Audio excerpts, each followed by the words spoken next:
بعض دفعہ ایسا ہوتا ہے کہ ہمارے بعض عزیز بعض بچے ایک سوال پوچھ لیتے ہیں اور وہ کہتے ہیں کہ صاحب آپ کے علماء نے یہ لکھا ہے کہ علی ولی اللہ نہ جزو کلمہ ہے نہ جزو آذان ہے، اسی لیے ارشاد فرمایا کہ ہر شے کو فنا ہے مگر وجہ رب کو فنا نہیں ہے، وجہ رب کو فنا نہیں ہے۔ اب وہ وجہ رب کون ہے، کہاں ہے، ڈھونڈو۔ میری بات پہ غور کیجئے گا، یہ جو میرے مولا علی نے فرمایا تھا نا، میں یمت یرنی، جو مرے گا جب مرے گا جہاں مرے گا علی کو دیکھے گا، میں ہر مرنے والے کے سراہنے پہنچوں گا۔ توجہ چاہتا ہوں، یہاں بعض مولوی صاحبان کہتے ہیں ایک ہستی ایک فرد واحد ہر جگہ کیسے پہنچ جائے گا، یہ عقل کے خلاف ہے۔ ہم نے فلسفے کی دلیلیں دی، سائنس کی دلیلیں دی، کہا نہیں قرآن کی دلیل دے۔ اب میں قرآن کی ایک آیت پڑھتا ہوں، ترجمہ کرتا ہوں، ترجمے میں اگر کہیں رد و بدل ہو تو مجھے ممبر پر آنے کا حق نہیں۔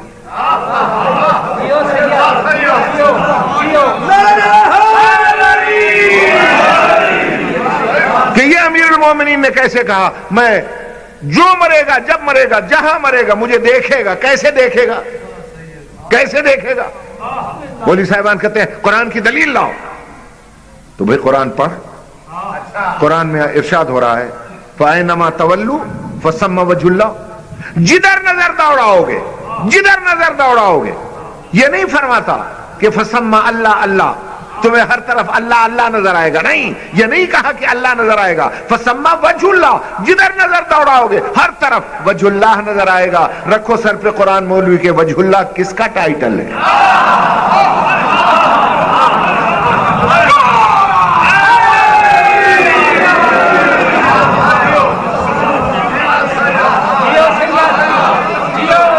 میری بات پہ غور ہے یا نہیں؟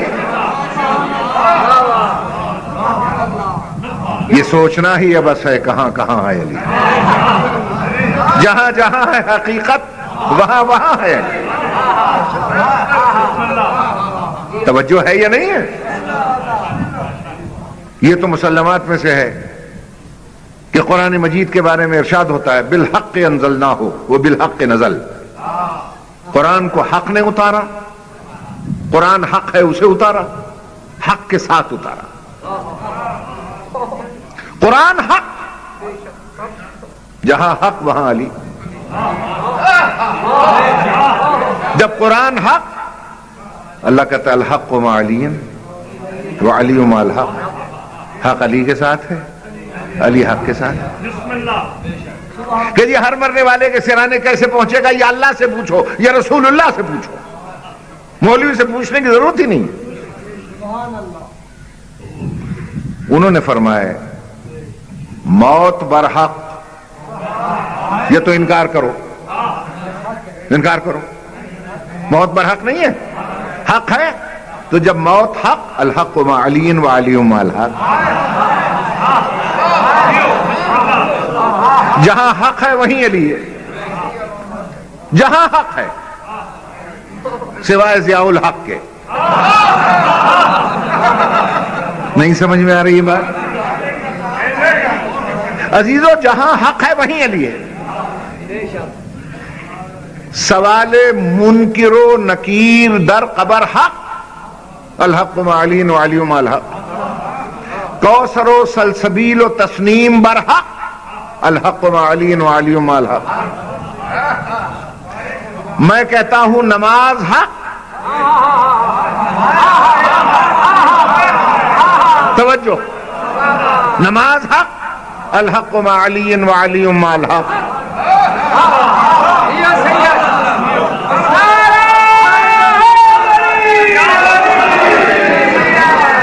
روزہ حق، الحق مع علی و علی مع الحق۔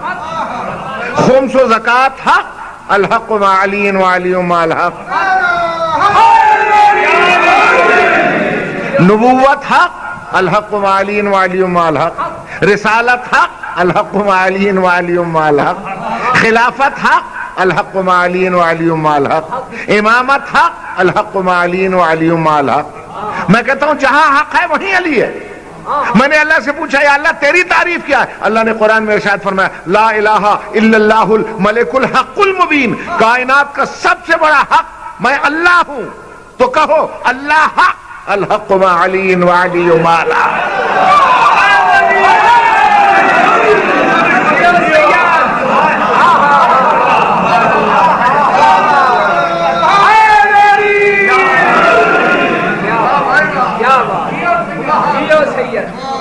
توجہ ہے میرے محترم سامعین؟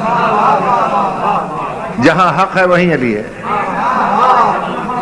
میں کچھ جانتا ہی نہیں اس کے سوا۔ بعض دفعہ ایسا ہوتا ہے کہ ہمارے بعض عزیز بعض بچے ایک سوال پوچھ لیتے ہیں اور وہ کہتے ہیں کہ صاحب آپ کے علماء نے یہ لکھا ہے کہ علی ولی اللہ نہ جزو کلمہ ہے نہ جزو آذان ہے، تو پھر کیا آذان حق نہیں ہے؟ کلمہ حق نہیں ہے؟ اور اگر علی حق ہے تو کیوں نہیں ہے جزو آذان؟ کیوں نہیں ہے جزو کلمہ؟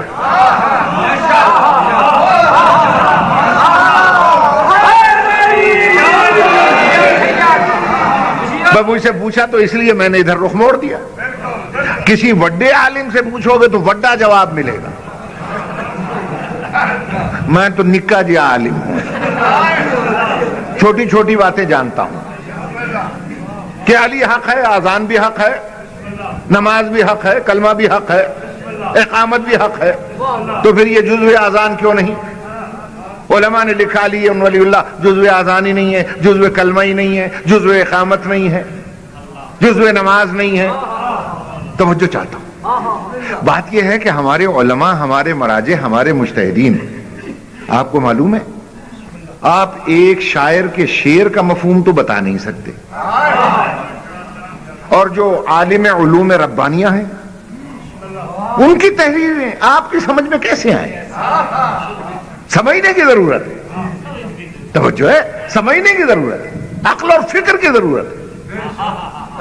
توجہ چاہتا ہوں، مصیبت یہ ہے کہ ہمارے ممبر سے سمجھانے کا رواج ختم ہو گیا،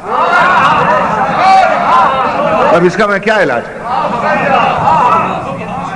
اب تو ہمارا ممبر جو ہے وہاں سے چٹی گالیاں شروع ہو گئیں، جو علی کو یوں نہیں مانے گا وہ ہے، جو وہ نہیں مانے گا وہ یہ ہے۔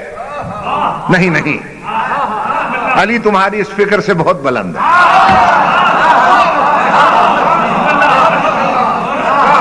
علی تمہاری اس فکر سے بہت بلند ہے، ذرا عقل اور فکر سے کام لینے کی ضرورت ہے۔ ہمارے علماء نے لکھا ہے، مراجع نے لکھا ہے کہ جزو آذان نہیں ہے، جزو کلمہ نہیں ہے، لیکن اس کا مفہوم سمجھو،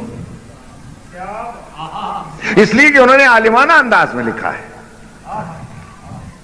علم کی اصطلاح میں، بھئی عالم کی تحریر کو سمجھے، علم کی اصطلاح میں، اور علم کی اصطلاح میں جز کسے کہتے ہیں؟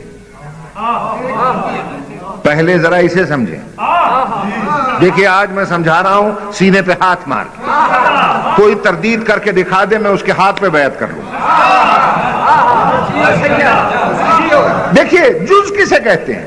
جز کی تعریف یہ ہے کہ اگر کل سے الگ ہو جائے، کل باقی تو رہتا ہے مگر ناقص ہو جاتا ہے۔